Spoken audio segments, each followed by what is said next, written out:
చల్ల వెంకట్రామిరెడ్డి అన్న మొండోడు అనుకున్న పనిని చేసి చూపించే తత్వం ఉన్నవాడు. ఎప్పుడు నా నియోజకవర్గం, నా జిల్లా బాగుండాలి అన్నదే అతని ఆలోచన అని కేటీఆర్ అన్నారు. హైదరాబాద్ తెలంగాణ భవన్లో సమావేశం నిర్వహించారు.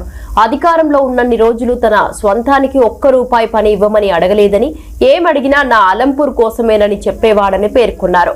మా ప్రభుత్వం పోయిన తర్వాత కూడా నా దగ్గరికి వచ్చి మా నియోజకవర్గానికి నీళ్లు రావడం లేదు, ఏపీ సీఎం జగన్మోహన్ రెడ్డికి ఫోన్ చేసి చెప్పు అని పట్టుబడ్డారన్నారు. ఇక నేను వైఎస్ జగన్మోహన్ రెడ్డికి ఫోన్ చేస్తే నాకు ఇప్పటికే చేశాడు, ఇప్పుడు నీతో చేయిస్తున్నాడా అని ఆయన అన్నారని కేటీఆర్ తెలిపారు. అంత మొండోడు, అంత కమిట్మెంట్ ఉన్న నాయకుడు చల్లా వెంకట్రామిరెడ్డి అని కేటీఆర్ వ్యాఖ్యానించారు. చెప్పినాడు, అన్న ఈసారి మనం అధికారం పోయింది కానీ అన్న మొండోడు, చాలా మొండోడు, ఏ ఒక పట్టాన్ని ఏది వినడు. నువ్వు ఏమి చెప్పినా కూడా ఆయన అల్టిమేట్ గా ఆయన అనుకున్నది మాత్రం రిజల్ట్ మాత్రం తెస్తాడు. వెంకటరామిరెడ్డి గారి గొప్పతనం ఏంటంటే ఏదో ఒకటి చేసి కన్విన్స్ చేస్తాడు. మొత్తానికైతే కూర్చోబెట్టి ఏదైనా చెప్దాం, ఏదైనా మెల్లిగా చెప్దాం, కన్విన్స్ చేద్దామంటే మా చంద్రశేఖర్ అన్న నేను అట్లాంటి వాళ్ళు ఏమైనా ప్రయత్నం చేసినంతసేపు వింటాడు, చాలా కామ్గా వింటాడు. ఆఖరికి మాత్రం ఏదో మళ్ళీ మ్యాజిక్ చేసి ఆయన అనుకున్నది చేసుకుంటాడు, పోతాడు. అట్లాంటి వెంకటరామిరెడ్డి గారు మీకు నాయకుడిగా ఉండడం నిజంగా కూడా మీ అదృష్టం. ఎందుకంటే ప్రజల పనుల విషయంలో కూడా నాకు ఒకటే చెప్పినాడు, అన్న ఈసారి మనం అధికారం పోయింది, నాకు బాధగా ఉంది అన్నాడు.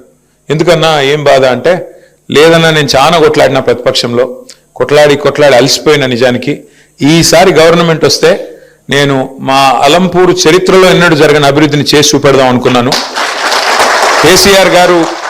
కేసీఆర్ గారికి నా మీద ప్రేమ ఉంది, నాకు తప్పకుండా నేనేది అడిగినా చేసేటోడు.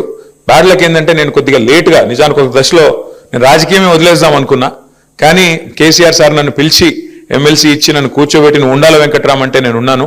నాకంటూ వ్యక్తిగతంగా ఏమీ లేదన్నా, నా కాన్స్టిట్యున్సీ, నా జిల్లా బాగుండాలా అని నిజంగా చెప్తున్నాను. నేను అధికారంలో ఉన్ననాడు కూడా ఒక్కటంటే ఒక్క రూపాయి పని కూడా అడగలేదు వెంకటరామిరెడ్డి గారు, ఒక్క రూపాయి పని కూడా. ఏమన్నా అడిగినంటే మా కాన్స్టిట్యున్సీ, మాకు అలంపూర్కి ఇది కావాలా. ఒకరోజు అయితే మన గవర్నమెంట్ పోయింది అనుకుంటా, ఇప్పుడు పోయినాక వచ్చినాడు రోజు వచ్చి, మాకు నీళ్లు రావాలా, నువ్వు జగన్ అన్నకు ఫోన్ చేయంటాడు. అన్న ఇప్పుడు మనం గవర్నమెంట్లో లేమే, మనకు ఇప్పుడున్న గవర్నమెంట్ చేయాల్సిన పని మనం ఏందన్నా అంటే, అప్పుడు గవర్నమెంట్లో ఉన్నామా లేదా, లేవనుకుంటా. ఫోన్ చేయన్నారు అంటే ఫోన్ చేస్తే జగన్మోహన్ రెడ్డి గారు కూడా అన్నాడు, ఎవరు నీకు వెంకటరామ్ చెప్పినాడా అన్నాడు. అవునన్నా చెప్పినాడు అంటే, నాకు కూడా ఆల్రెడీ చెప్పినాడు, మళ్ళీ నీకు కూడా చెప్పిస్తున్నాడు. మొత్తానికైతే మొండోడు, అంటే అంత కమిట్మెంట్. ఇప్పుడు ఏం అవసరం ఉంది, మేము గవర్నమెంట్లో లేవు, ఈ గవర్నమెంట్ని తిట్టుకుంటా నడిపించేయచ్చు. వీళ్ళు చేయట్లేదా, వీళ్ళు చేయాల్సిన పని చేయట్లేదు, వీళ్ళని పట్టించుకోవట్లేదు, దున్నపోతు మీద వానబడ్డట్టున్నారని దులుపుకోవచ్చు. కానీ ప్రజల మీద, రైతాంగం మీద, ప్రాంతం మీద, నియోజకవర్గం మీద ప్రేమ ఉండే మనిషి అయితే యాడికన్నా పోయి, ఎంత దూరం అన్నా పోయి పని చేసుకొచ్చే తత్వం వెంకటరామిరెడ్డి గారిది. మరి అదే లక్షణం. కానీ అన్న మొండోడు, చాలా మొండోడు, ఏ ఒక పట్టాన్ని ఏది వినడు. నువ్వు ఏమి చెప్పినా కూడా ఆయన అల్టిమేట్ గా ఆయన అనుకున్నది మాత్రం రిజల్ట్ మాత్రం తెస్తాడు. వెంకటరామిరెడ్డి గారి గొప్పతనం ఏంటంటే ఏదో ఒకటి చేసి కన్విన్స్ చేస్తాడు. మొత్తానికైతే కూర్చోబెట్టి ఏదైనా చెప్దాం,